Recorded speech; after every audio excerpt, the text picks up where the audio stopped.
A gift is something taken very seriously. Most of the time, much thought goes into the choosing of a gift. We spend our thoughts and our time with the person in mind until we find the right fit. Then comes the wrapping and packaging of this gift. The paper, the name tags, the ribbons and strings, all for one solitary moment. The unveiling. The moment when the hand of someone you love grazes underneath the tape, ripping the paper you so carefully placed, cutting the ribbons you so carefully laced, all so you can see their face. When the gift you have given them is finally seen by their eyes, the surprise is always the greatest. It's my favorite. When they love it so much that they hug me or they cry. But why? You see, one Christmas morning, I got two very big gifts, which my 6-year-old self had been praying for. A beautiful bike that was hiding behind the recliner, covered in a tablecloth, and a large box with a dollhouse inside. I couldn't wait to ride and spend my time pretending, but the spending of my parents' joy was destroyed when I forgot my shiny bike in the rain and lost all the pieces to the masterpiece that was once a dollhouse. Still, I remember the moment I opened them as one of my greatest memories. I remember these gifts like it was yesterday, and today I'm asking God for more than just one gift on my wish list, when He's already gifted me with the greatest gift of all, in His Son. I feel empty and without gifts because I have unwrapped His gift with joy and expectation, only to leave Him by the wayside and try to find my own way of living, giving Him less room to express Himself through me, to pursue me with His whole heart, because I leave His parts and pieces by the bedside and in the back seat. I don't meet with Him daily unless it's before I break bread. Instead, I open gifts I'm not expecting, full of messes and stresses and anxiety. I spend time with me, and I go crazy. I get angry for no reason. I have seasons where I forget the man that made me, the one who saved me with His gift, packaged so carefully with a prayer. It isn't there under the tree on Christmas morning. It's in the warming of your heart when you start your life with Him. It's in the newness of every sunrise and newborn baby. It is in the gifts that He has given you, which you forget when you get lazy. It is in the changes of the seasons and the reasons you're alive. It was in the words of His Son on the day that Jesus died. If you're persistent, He'll pursue you, and you'll find His gifts inside. Remain consistent, and He'll show you what it's like to feel alive. You won't always see what the outcome of your journey from the start, but if you seek Him, you will find Him when you seek Him with your heart. This year, when you're making all those New Year's resolutions, remember that God has given you every problem's best solution. Unwrap it and take it with you in everything you do, and you're much more likely to lose that weight and afford that vacation cruise. But choose every day to keep Him first, to give to Him your all. Forget about goals without Him, because we all know that we fall. Without His strength, His word, His light, we couldn't rise above. So this New Year's, let's raise our cheers to the gift of God's great love. Making your way to your chair. Did you come in expecting anything this morning? Did you come in this morning with expectations? I want to tell you guys a story about a time where I had some expectations. There was one time, I grew up in a really small town. Everybody knew everybody. It's called Watertown, Tennessee. It's an awesome place to live. In a recent video that was made about the town, it was called The World's Last Mayberry, and it definitely is. It's just like Mayberry. I walked from my elementary school to my mom's work every day, and you couldn't do that in a big city, or some small towns you can't even do that. I grew up in this small town where nobody ever thought about anything going wrong or going bad. So when I got my driver's license, I had expectations of being able to go and do as I please. And my cousin had the same expectations as I did. So he and I decided we were going to take his truck and we were going to go into town to this really popular field called Muddin Field. And we were going to do some mudding. If you've never been mudding, it's not mudding, it's mudding. And if you've never been mudding, then you haven't lived. But you're also still alive because you haven't, so congratulations. So we decided we're going to do that, and we have to go through town to get to Muddenfield. And we're on our way into town, and we spot a guy on the side of the road. He's got a backpack, and he's got his thumb out. And I was like, should we give him a ride? And my cousin Justin, he was like, yeah, we should give him a ride. Stupidest words ever came out of his mouth. So we did. We stopped. We rolled the window down, said, hey, are you heading into Watertown? He said, yeah, I just need to get to the gas station. He said, somebody's going to pick me up from there. And we said, okay, we're going right by the gas station. You can hop in the back. We didn't let him in the cab of the truck. We let him in the bed of the truck. That was a little bit safer. So he throws his big duffel bag in there, and he climbs in, and we start driving down the road, and these roads are bumpy and curvy, and we got to go really slow. So every now and then I'll look in the mirror to make sure that he's hanging on tight and he's not falling out or anything.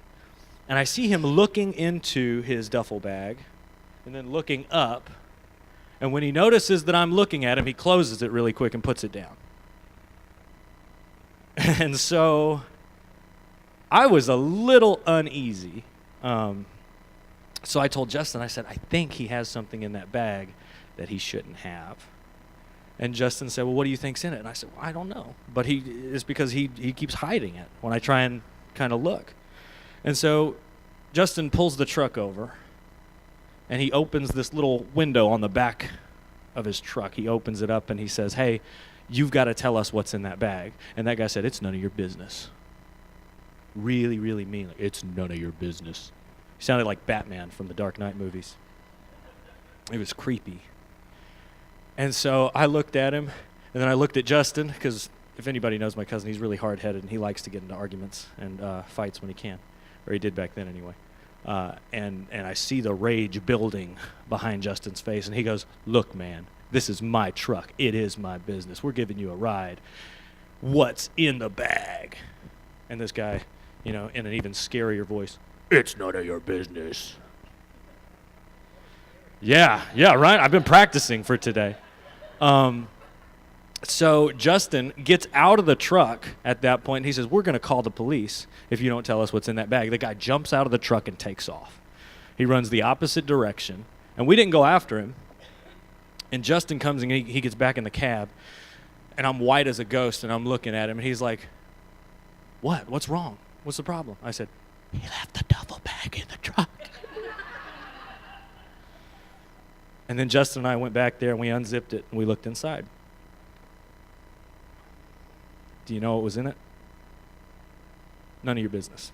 Now, we're going to get on with the sermon today. Now, here's why that worked. Here's why that worked. Because I tell you this story that never happened, and you're expecting it to go somewhere, and I even heard somebody shout out, oh, it was drugs. I knows it was drugs. And you had expectations for what was going to happen at the end of the story. You built in your mind something that was going to happen at the end. And when the end came around, you thought to yourself, I didn't see that coming. That's why that joke worked. In life, we face situations where we can't always see the outcome. And I think that's what makes life so fun, but also so terrifying at times. And I've been in situations where I haven't been able to see the end or the outcome or how it was going to work out. And I've known people who are in those situations too, and I've had them actually say to me, if I just knew when this was going to end, it would be so much easier. If I just knew when this season of my life was going to be over, when I wouldn't have to deal with this issue that I'm going through, if I just knew when it was going to end, I could relax a little bit, and it would be so much easier. Unfortunately, we don't always get to see the product before we participate in whatever it is that we're doing. And I guess that's what produces patience in our lives. But I want you for a second to imagine if you could see the outcome of a certain situation. If you could, as a parent, if you're a parent, if you could have seen all of the mistakes that your children were going to make before they were even conceived. If you could look ahead and see that, how many of you know that you wouldn't be in this room if your parents had that ability? I wouldn't be standing here preaching if my parents could have seen the mistakes I was going to make. And I think a lot of times not being able to see the end of a certain situation can be a positive rather than a negative. I don't think it's always one way. Because when we commit to follow God and let him lead us in our decisions, our blindness can end up being a blessing in our lives. Just because we don't know what's going to happen, we know who's in control. We don't have to see the outcome because we have God in heaven pulling the strings on everything that's going on in our lives. When I think about this, I think about two biblical characters. I think about King David, this awesome, amazing man of God who slayed Goliath, and he went on to be one of the greatest kings Israel ever had. And if he had been able to see as a little shepherd boy, if Samuel had come up to anoint him and he had said, hey, look, when you're an old man, it's back on. The situation where you have everything at your fingertips, you're going to screw up. You're going to make a mistake. And you're not going to succeed in that situation. You are going to fail miserably, and it's going to turn out really bad. You are going to commit murder. You're going to lie. You're going to be a thief. And I wonder if David would have stepped out to face Goliath if Samuel had told him all of that before he anointed him as king. And then I think about Moses as well. I think if God in the burning bush would have told Moses, if he would have said, you're going to be my servant, you're going to go and you're going to set all of these people free from Pharaoh's rule, but I'm not going to let you enter into the promised land because you're going to mess up. I wonder if Moses would have even gone to Egypt. You see, sometimes we don't get to decide what we see when God puts a plan in front of us. We don't get to decide how it's going to come out for us. We get to decide what we do while we're on the journey. And I think that's where we do most of our work, is on the journey, because the finish line is temporary. There's always something else that has to be done. And when I was in high school, and this isn't a joke, although some of you are probably going to laugh. When I was in high school, I ran cross country. I was a lot more athletic than I am now. I ran 5K, which is about 3.1 miles, and we would go to our meets. And I don't know how cross country is everywhere else because, like I said, I grew up in a really rural area in Wilson County in Watertown, Tennessee. I grew up where cross country meant literally you're running through woods, and then you might run around a big cornfield, and you might run, even over some spots where there's a small creek running, and you got to run through that. So I couldn't see the finish line when I started the meet. When I started the race, I couldn't see the finish line. And I knew that I had to run a really long way, but I couldn't see the end of it. So when I would start the race, I would have a plan in my head. I would have a pace that I would keep. It was very steady, and I wouldn't try and expend all of my energy. But when I saw the finish line, no matter how tired I was, I kicked myself into high gear. It was like I draw energy from some place that I didn't know existed, and it came out of nowhere, and I finished strong. Stronger than I started. And if I hadn't seen the finish line and tried to kick up to that speed, I probably wouldn't have been able to do it. But at the same time, if I had run the whole race at that intense high speed as I did those last few seconds of the race, then I would have ran out of energy long before the finish line. And I would have been left with two options. My options would be give up, go home, and sit down, or finish sloppily in last place. Everybody standing there waiting like, gosh, when is this kid going to get over here? So those would have been my two options. And don't get me wrong, I don't think that there's anything wrong at all with finishing in last place. I think last place has become synonymous with the word loser, and I don't believe that's what it is, because I think the real people who are losers are the people who never started the race to begin with. But I do think that when we commit to an endeavor, when you start your race, I think it's important that you put together a plan, that you put together a strategy of how to get there. I want to remind you of a verse in 1 Corinthians 9. It's verse 24. 1 Corinthians 9:24, and it says, "Don't you realize that in a race everyone runs, but only one can get the prize? So run as if to win." If I'm running as if to win, I'm not going to put all of my energy in the beginning. I'm not going to put every single bit of energy that I have in starting the race.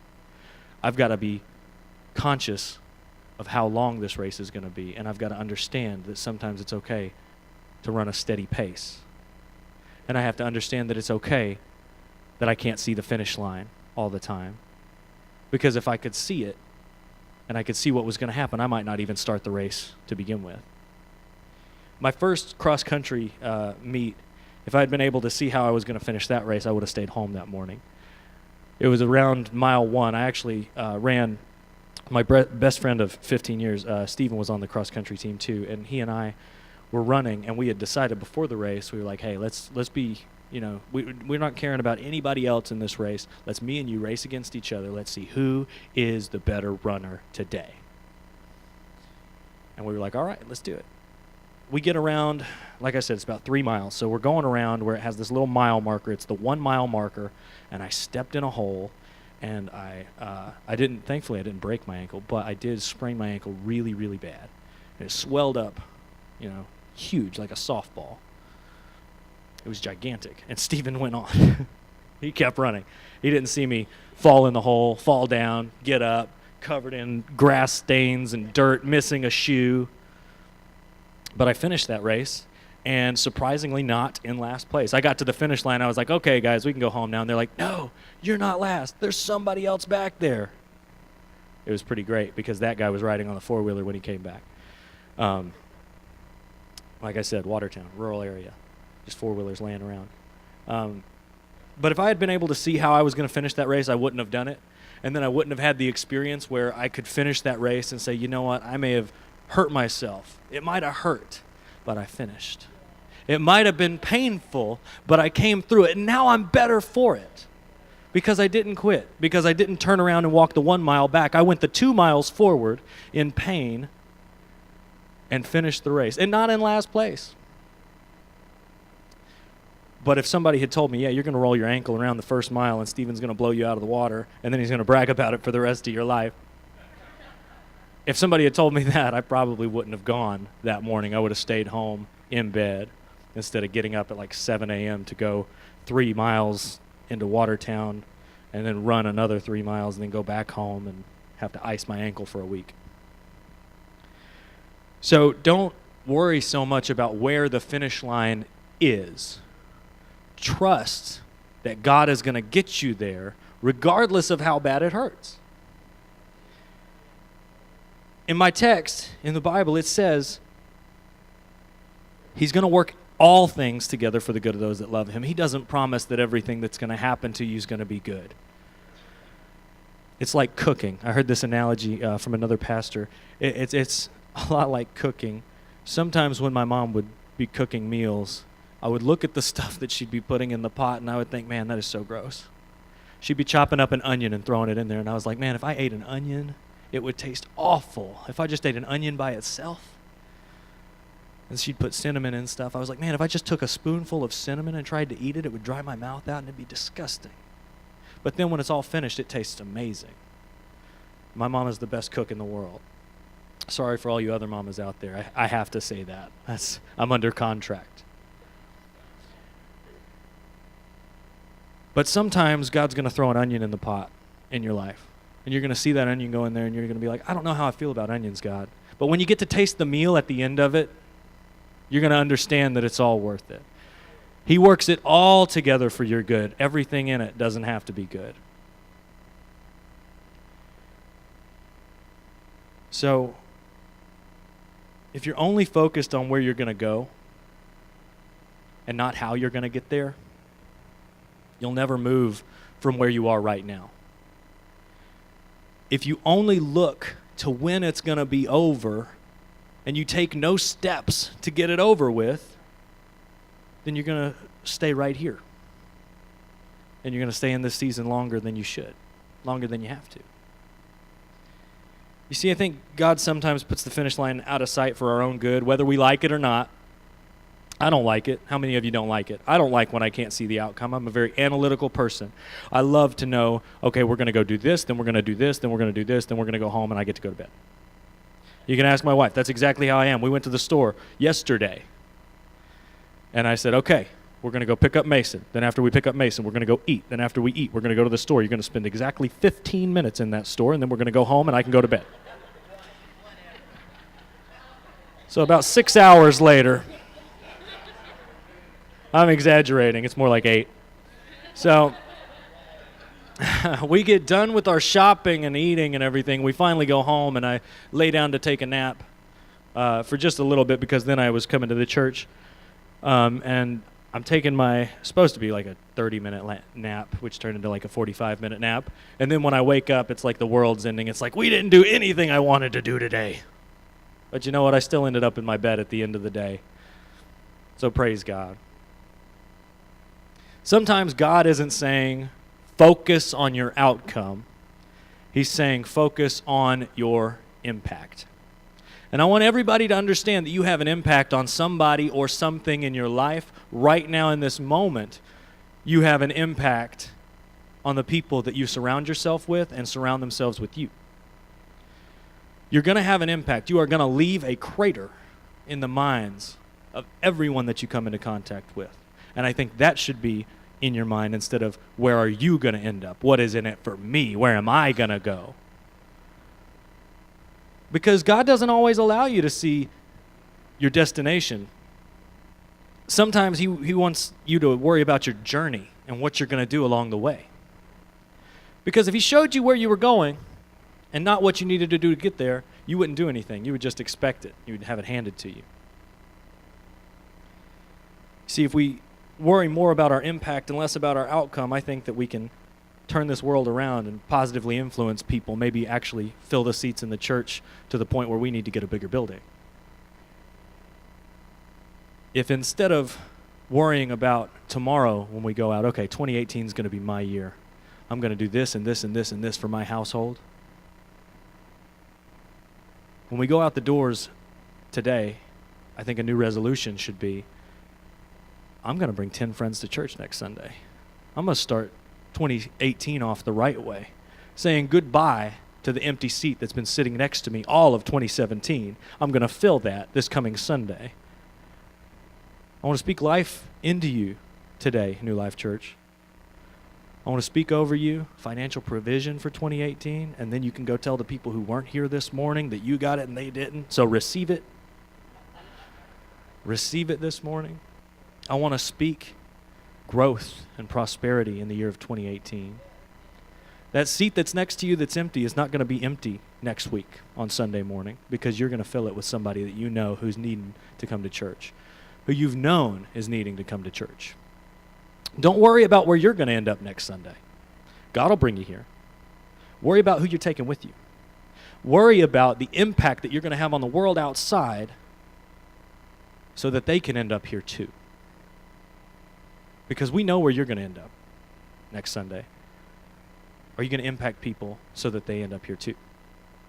And if it's not here, get them in church somewhere. Isn't it about time that we start trusting God with where He's taking us rather than worrying about the way that you want it to end up, worrying about where you want to go? It's about time that we trust God and where He's taking us and focus more on the work that we should be doing while we're on our way. Because if we were only looking to the end of a story, then nobody would ever check one out from the library. We'd turn to the last page and we'd go home. But this book doesn't work that way. There's so much content in here. I had somebody not long ago ask me about our church doctrine here. They said, well, what's your church doctrine? What do you guys kind of found yourselves on? And I said, read the Bible, do what it says. And I mean, that's really all I could give them because that's what it is. And that's the foundation of any church. Read the Bible and do what it says. But don't skip to the end of the book and think that you're going to end up better for it. That's not going to do you any good just to get to the end of the story. It's just like reading the Bible. I can read this thing through.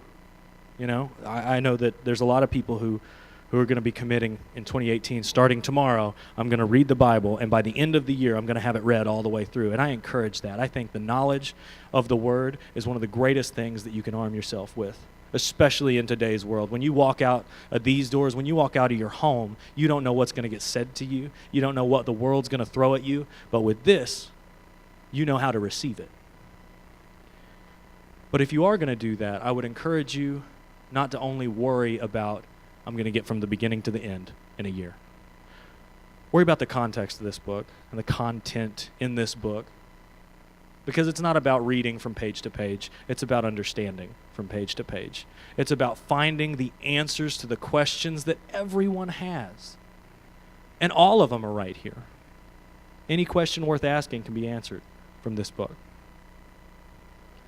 Now, I want to encourage you this morning to have this philosophy. It's not up to us how long the seasons in our life are going to last. And some people are saying, but I need better finances. I need better financial stability in my life. God will handle that for you. Work as if you've already got that financial stability in your life. And I don't want you to say that I could help more people if I had a better job. I want you to start saying to yourself, I'm going to treat this job as the blessing that it is instead of a burden that has been laid on me. And maybe God will give you more blessings. It goes right back to the whole presence scenario that Brianna was talking about in her spoken word. You get a gift from somebody, and you decide you're going to neglect it and leave it out in the rain. God blessed you with the job that you have right now. I don't care what you're doing in your life right now. God has blessed you to be in the situation that you're in right now. And the minute you started treating it as a burden, God decided, I'm not going to give them anything else. They're not going to appreciate it. That was a hard word for me to receive from the Lord this week. I don't want you to say I'm waiting for my spouse to come so we can minister together. Instead, I want you to start ministering so that when your spouse gets here, you can minister together and you're already up to that level that they're at.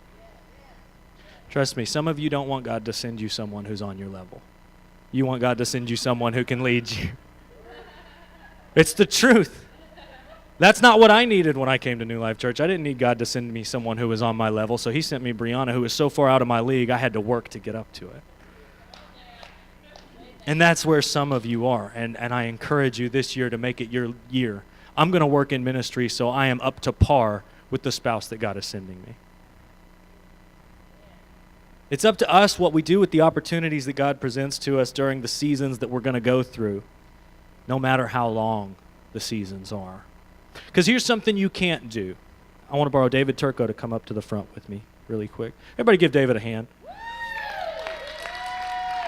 I love this young man. He's an awesome servant. He's making his way up here. I want to show you something. I want to illustrate something to you. So David is representative of life. I'm just going to be me. David's going to be life. Super important. This is what life's going to do to you. David, I just want you to push me. That is what life is going to do to you. I cannot change that life is going to do that to me. Watch, he'll do it again. I can't change that that's going to happen. Here's what I can do. David, I want you to push me.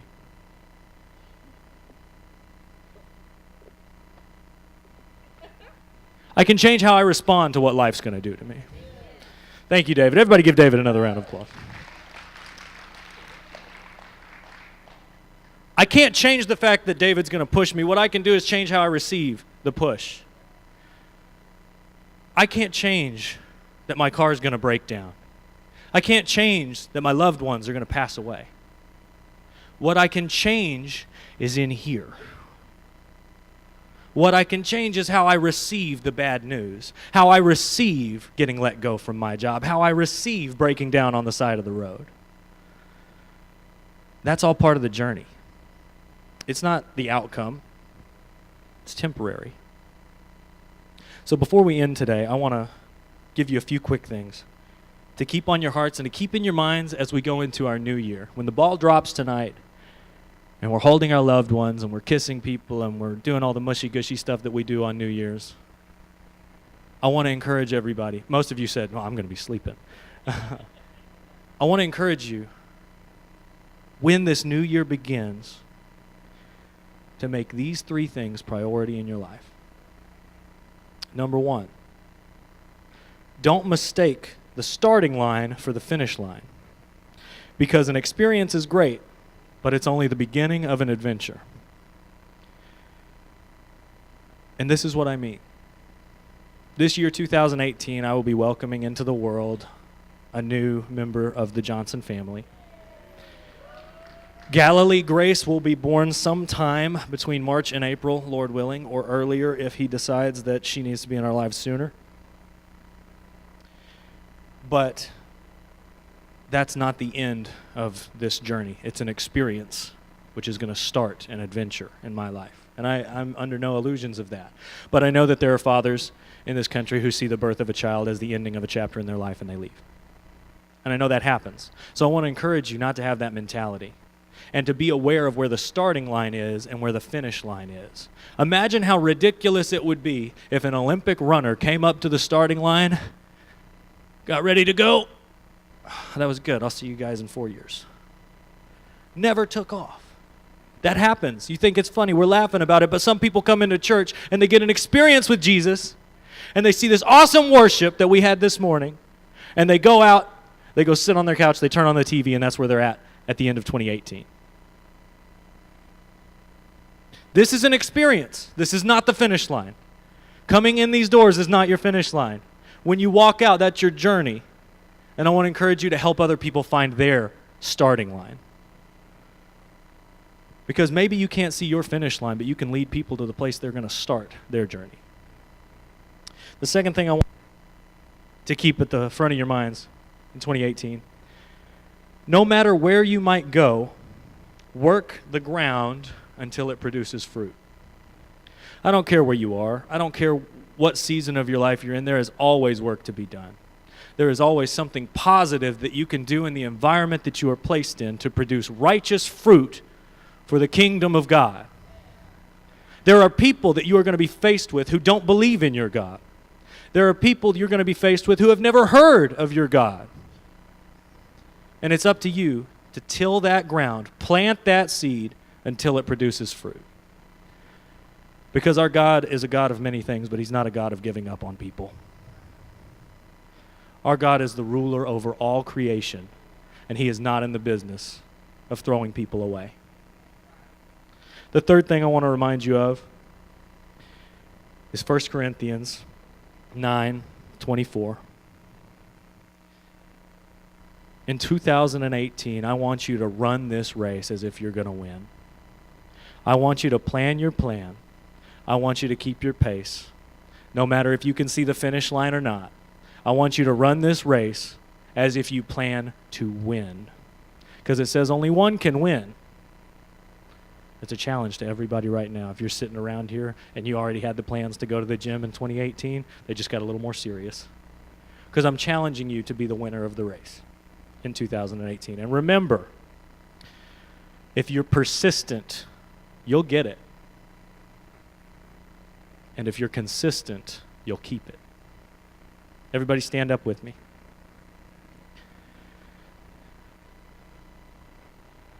This is the last church service we're having of 2017. I want to encourage everybody to come back for the first church service we're having of 2018 and to bring 10 of your closest friends. Just 10 though, no more. I'm kidding. Everybody, as years come to an end, we reflect on the good times, the bad times, the things that have happened that have shaped this year for us. And I don't care if it's been a good year, a bad year, or an indifferent year. 2018 is going to be a glorious year for you. Receive it. And everybody that's not here, when they start having problems, tell them why. Heavenly Father, I want to thank you for these people that you've allowed me to surround myself with this year. I want to thank you for the families that have come into this church. I want to thank you for the individuals who have helped shape the people in this church. Guide our hearts, Lord, and keep us safe. Give us endurance Give us strength and stamina to run this race.